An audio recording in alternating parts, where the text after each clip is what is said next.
करें। और इसी तरह जो नकदी हमारे पास मौजूद है उसका निसाब भी 52.5 तोले चांदी है। यानी किसी को कारोबार से हटकर किसी के पास वैसे इतनी रकम घर में या बैंक में या आपने किसी को उधार दी हुई है, वो इतनी मालियत की है कि उससे 52.5 तोले चांदी खरीदी जा सकती है।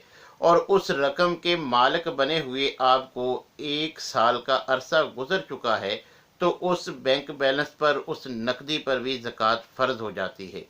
तो उस रकम की भी हमें ज़रूर साल गुजरने पर जो है वो 2.5% के हिसाब से ज़कात देनी चाहिए। वरना नबी करीम अलैहिस्सलाम ने वजाहत फरमाई है कि कल क़यामत के दिन जहन्नम का सख्त तरीन अजाब होगा। उसकी सूरत ये होगी कि ये हमारा बैंक बैलेंस, ये हमारी नकदी, इसको, हमारे माल को अल्लाह गंजे सांप की, खौफनाक सांप की शक्ल में बनाकर ऐसे इंसान के जो इसकी ज़कात नहीं देता था उसके गले का तोक बनाकर गले में पहना देंगे।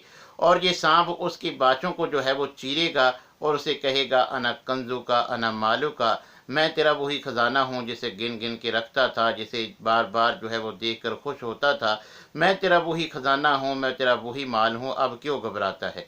तो इस अंदाज में जो हमारे पास रकम अगर मौजूद है उसकी मालियत इतनी है कि 52.5 तोले चांदी उससे ख़रीदी जा सकती है। इतनी या इतनी से ज़ायद रकम है, उसको 1 साल हो चुका है हमारे पास, तो उस पर भी ज़कात फ़र्ज होती है।